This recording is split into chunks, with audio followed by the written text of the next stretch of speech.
Alrighty guys, welcome back, and in this video I want to start talking to you guys about how to set up a cloud server.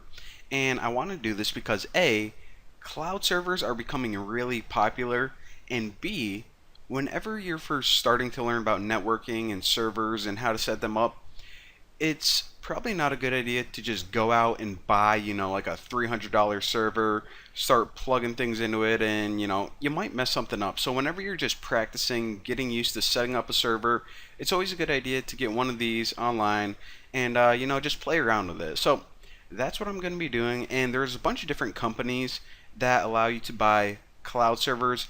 Amazon is probably the most popular, but I like this one, DigitalOcean. It's really simple and they're incredibly cheap as well. You can have a web server for an entire month for like $5. So if you guys know any other cool companies, then share them in the comments below. But for now, this is the one I use whenever I'm first setting up a project. So this is what you do. Whenever you find a site, log into it, set up your account, have a username and password, and then you're gonna get a screen like this. Now, in DigitalOcean, they call their cloud servers droplets. So don't let that confuse you. A droplet is just a cloud server.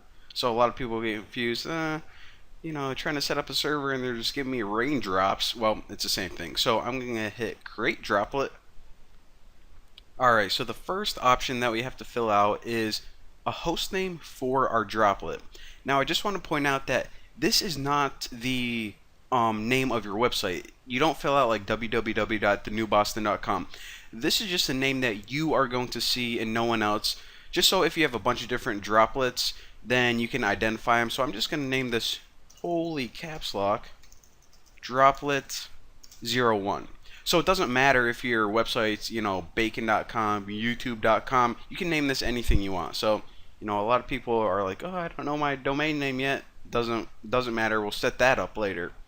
So after this, you're pretty much saying, okay, I want to build a cloud server with this configuration. Hold on, a freaking motorcycle's driving by. Alright, so since this is a simple demonstration, I'm just going to go with the cheapest one, $5 a month, less than a penny an hour. So 512 is the RAM, it has one CPU.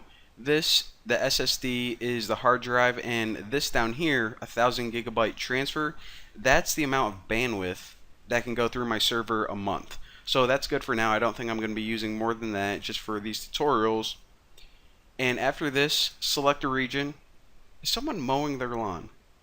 Someone really mowing their lawn right now. I swear, as soon as I start filming, people start driving by, mowing their lawns, having parades out front of my house. Alright. So for now, just select the one closest to your house. I live in New York, so I'm just going to select New York. And again, that's just where you want the server to be set up. Now for the available settings, I'm not going to choose any. This is just going to be a really bare bones project, just a demonstration. Now for the image, this is saying what do you want pre-installed on your server whenever we set it up for you for the first time. Now for the distributions, these are just the different operating systems, the core operating systems that you can have. Now Ubuntu is just a flavor of Linux, and right now I'm using Ubuntu version 14.04, 64-bit. I actually want to bump this down to 32-bit. So I'm going to be using Ubuntu 14.04, 32-bit. Now the reason for this is because, remember, this is just a little test server and it only has, like 512? Yeah, 512 for RAM. So I don't have that much memory in 64-bit operating systems.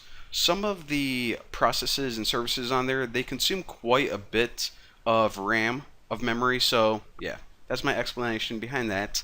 Now for applications, if you know that, I don't know, maybe you're setting this up for some company and you know that they're developing their website in Node or like PHP. If it's PHP, then you want to use LAMP, stands for Linux, Apache, MySQL, and PHP. But for now, like I said, I'm just going to stick with the core basics, and then we're going to be setting everything up manually. So snapshots is if you took any snapshots before. My backups and destroy droplets, these are all if you had droplets before and you want to, make a copy of those or whatever. But for right now, that's good. Now, whenever we connect to our server, Remember, this server isn't inside our house. It's somewhere in New York, probably in New York City. So we have to connect to it. We're going to be doing this through a service called SSH. This stands for Secure Shell. Now, I highly recommend doing this instead of, just traditional FTP because it's a lot more secure. So what you can do is you can set it up right now, and I'm going to be showing you guys in the next video how to set up SSH. But what you can do is you can set it up and insert your keys. I'm going to be talking to you guys about what they are, but I actually had some trouble doing it this way. So instead, I'm just going to create the droplet right now, and I'm going to be showing you guys how to set up the key later. So, yep, there you go. It takes a couple seconds, and it takes 60 seconds, and then your server is set up. And then after about 5 minutes, you're going to receive an email, and that email is going to have the IP address of your server and also the login information so you can actually connect to it. So once this is done setting up, I'm going to wait for the email, and then once I receive that, I'll start the next video. So I'll see you then.